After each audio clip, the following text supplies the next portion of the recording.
Disclaimer. इस लेख व वीडियो में निहित किसी भी जानकारी सामग्री गणना की सटीकता या विश्वसनीयता की गारंटी नहीं है। विभिन्न माध्यमों, ज्योतिषियों, पंचांग प्रवचनों, मान्यताओं, धर्म ग्रंथों से संग्रहित कर ये जानकारियां आप तक पहुंचाई जाती हैं।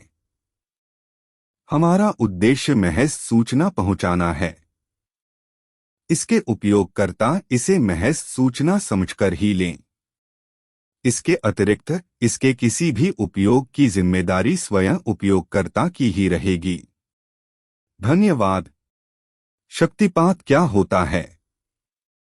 हमारे गुरु या इष्ट देव हम पर समयानुसार शक्तिपात भी करते रहते हैं। उस समय हमें ऐसा लगता है जैसे मूर्छा, बेहोशी सी आ रही है, या अचानक आंखें बंद होकर गहन ध्यान या समाधि की सी स्थिति हो जाती है। साथ ही एक दिव्य तेज का अनुभव होता है और परमानंद का अनुभव बहुत देर तक होता रहता है। ऐसा भी लगता है जैसे कोई दिव्याधारा इस तेज पुंज से निकलकर अपनी ओर बह रही हो व अपने अपने भीतर प्रवेश कर रही हो।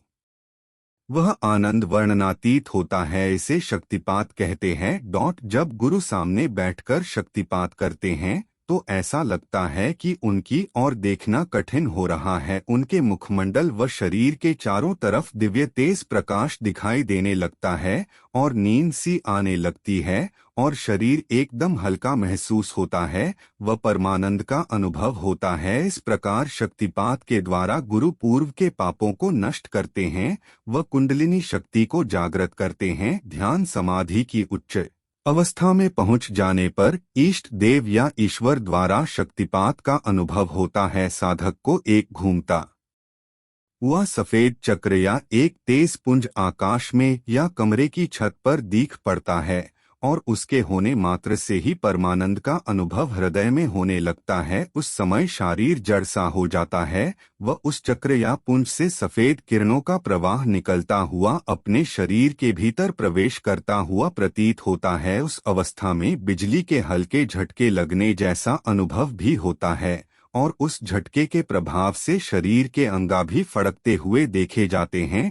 यदि ऐसे अनुभव होते हो तो समझ लेना चाहिए कि आप पर इष्ट या गुरु की पूर्ण कृपा हो गई है। उन्होंने आपका हाथ पकड़ लिया है और वे शीघ्र ही आपको इस माया से बाहर खींच लेंगे।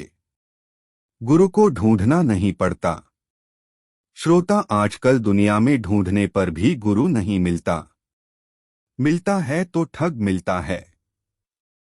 हम गुरु ढूंढने के लिए कई तीर्थों में गए पर कोई मिला ही नहीं। आप कहते हैं कि जगत गुरु कृष्ण को अपना गुरु मान लो।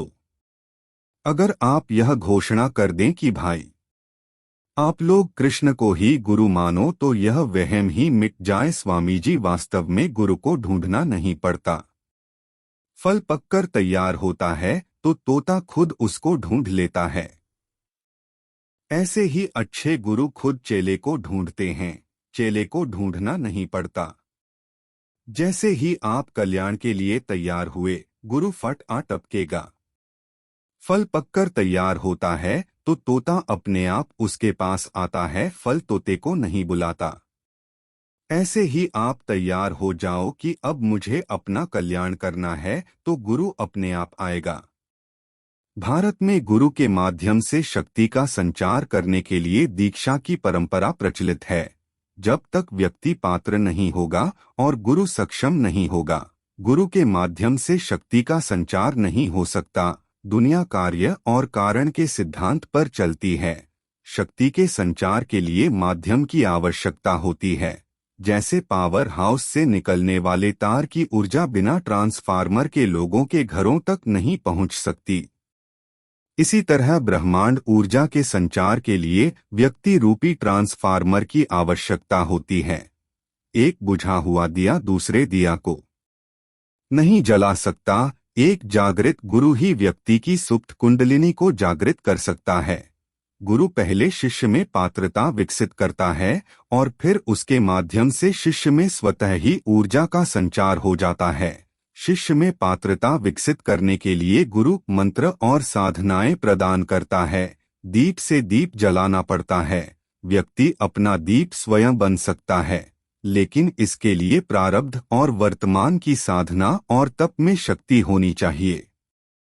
दीक्षा यानी दीप्लस-क्षा, जिससे दिव्य ज्ञान मिलता है और पापों का क्षय होता है। जब शक्तिपात हो जाता है तो जागृत चेतना आत्मा, मन और प्राण के जरिए व्यक्ति के अंदर क्रियाशील होकर खुद ही आध्यात्मिक साधनाएं शुरू कर देती है।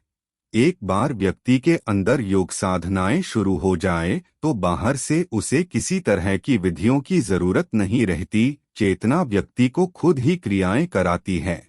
शक्तिपात से शिष्य की बुद्धि में ज्ञान के बीज का अंकुरण हो जाता है। ज्ञान का यह बीज वृक्ष बनकर व्यक्ति की शक्ति को शिव से मिला देता है। इसका अर्थ है व्यक्ति अपने अंतर आकाश में ही आत्मा और परमात्मा के दर्शन कर लेता है। वो सर्वत्र उस परमात्मा शक्ति को देखने के योग्य बन जाता है।